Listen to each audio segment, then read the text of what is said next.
Hello there. I hope all of you are doing great. So the question that we're trying to answer today is how do we achieve depth in our chosen field of excellence? Now, what is the meaning of depth? Depth basically means expertise, excellence, something that you can be really, really proud of. Now, who we are depends a lot on how people perceive us as an individual, as a subject matter expert.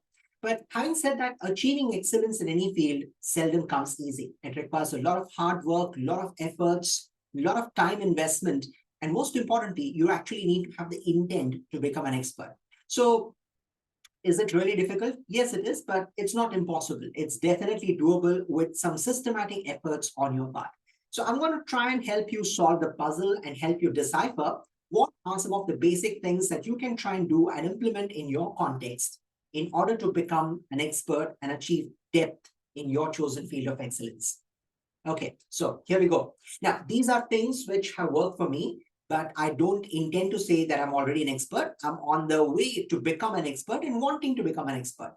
But what they have definitely done for me is they've given me a new perspective. So that's the reason I'm sharing these with you. Perhaps you might want to add a few more things from your end, and it would be exciting to see what all do we have in the list. So here are a few things from my end.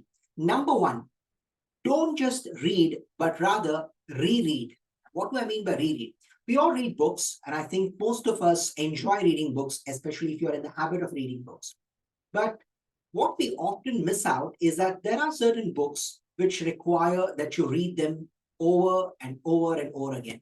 So, for example, there are some books which I read for the first time, and as I read those books, I keep making notes. I mark certain important sections so that I could revisit those sections later. Perhaps there are certain books which you have to read maybe twice or thrice to actually get the essence, the meaning of what the author is trying to suggest. So if you have to read something over and over again, that does not mean you have some problem with your intellect. That basically shows that you are keen enough to understand the book by its very depth.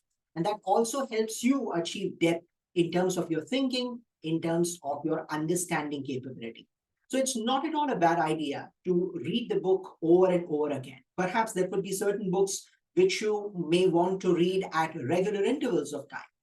And this could help you maybe maintain positivity and optimism, or simply it could help you get better perspectives in life, whatever that might be. So, what are for books that you may want to reread? And a caveat, not all books are meant to be reread. There are certain books which you breeze through, but I'm sure there are certain books which you may want to reread. For example, one of the books I like to look back at over and over again is Dr. Stephen Covey's Seven Habits of Highly Effective People, because it is a book which has basic inherent management principles, but at the same time, it has got depth. It has got something which you may want to look back at different intervals of time, and maybe you may walk in and walk out with different sense of meaning. So that's number one. Number two, visit museums and exhibitions.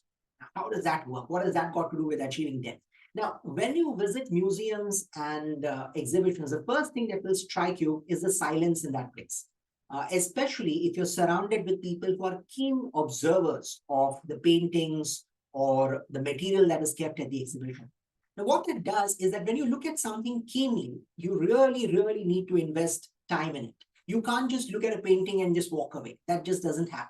So you have to look at a painting very closely. Similarly, if it's a museum and you're looking at things which are of archaic world, ancient world, you have to spend time in observing everything minutely. Now, when you do that, it also enhances your capability of looking at things from a deeper perspective.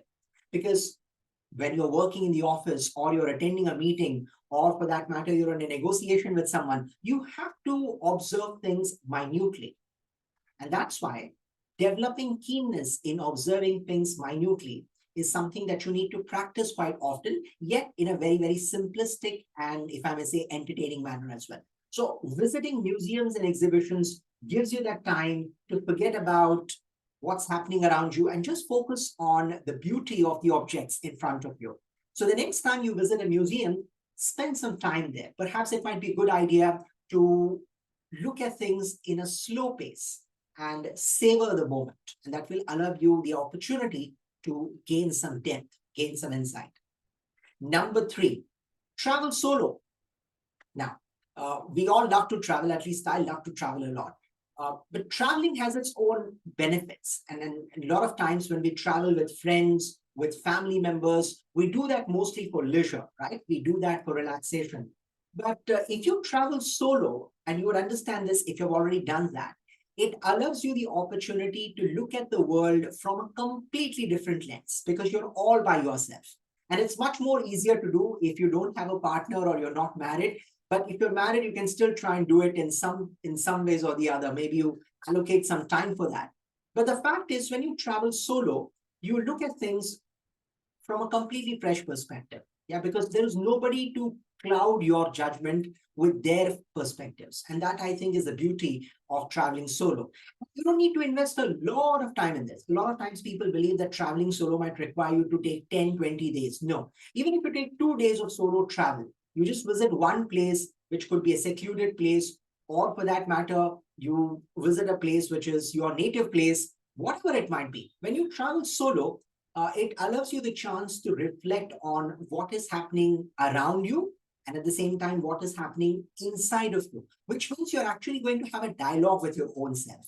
And that is one of the most beautiful things to happen to anyone to ensure depth of thinking because it allows you to think at a much, much deeper level. Sometimes, in fact, I feel that traveling solo is almost like a spiritual sojourn. It's an experience in itself, almost spiritual in nature, right? So try that if you have never done it, but do take permission of your partner if you have to do it post marriage or if you're in a relationship. But traveling solo is one of the most beautiful things you could do to yourself.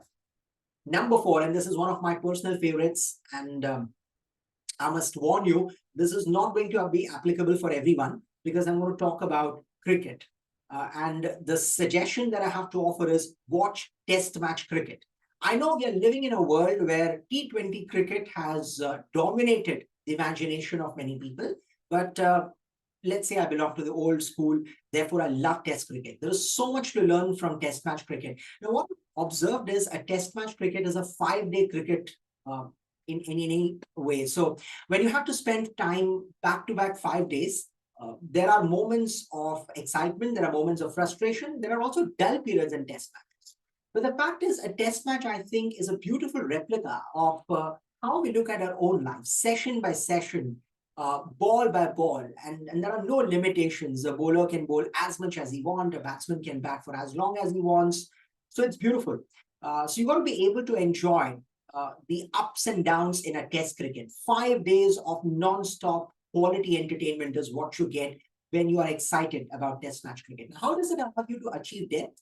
Because you have to observe everything that's happening in there. Okay, it takes a lot of patience to watch test match cricket. I know there are a lot of people who watch only the highlights, which is a good thing to do when you don't have time. But if you are someone who genuinely enjoy cricket, you can watch test match cricket at its very best, whatever series it is, whichever nations are involved. But I bet that test match cricket is the finest form of cricket that you could have on offer, and that will allow you to develop all the qualities that I just mentioned. It will have you be patient, it will allow you to look at things closely. It's a great experience all in all. So do that if you haven't ever tried it. Okay.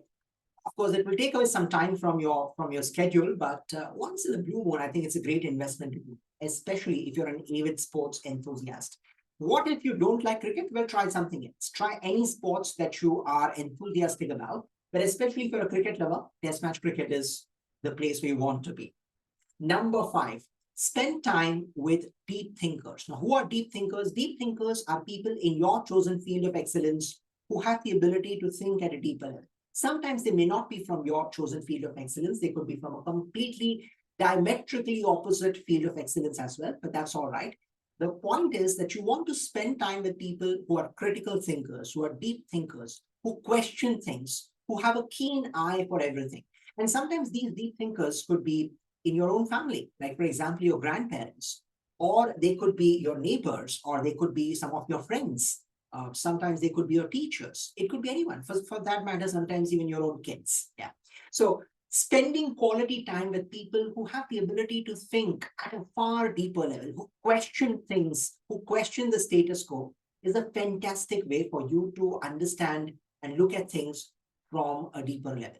So practice the art of deep thinking by consistently staying in the company of those who think at a deeper level, right? And that might work wonders for you. I have tried to do that with people whom I revere, like for example, my teachers, or for that matter, senior citizens at times, or in fact, even in the company of some of my friends. Try doing that. Any one of these could qualify as a deep thinker, and the more time you spend with them, the more better it is for you. Right. So those are a few things that I could think of. I'll repeat those for your benefit. Number one is to not just read, but to reread certain quality books. Number two is to visit museums and exhibitions. Number three is to travel solo. Number four is to watch test match cricket. And number five is to spend quality time with deep thinkers. Now, I'm sure there are more things to add to the list, and I'm definitely wanting to know more from you. But if you haven't ever tried any of these or a culmination of these, then it might be worth the experiment. So do try it and then let me know how has it worked wonders for you. I wish you all the very best in your pursuit to become a deep thinker. Thank you for listening.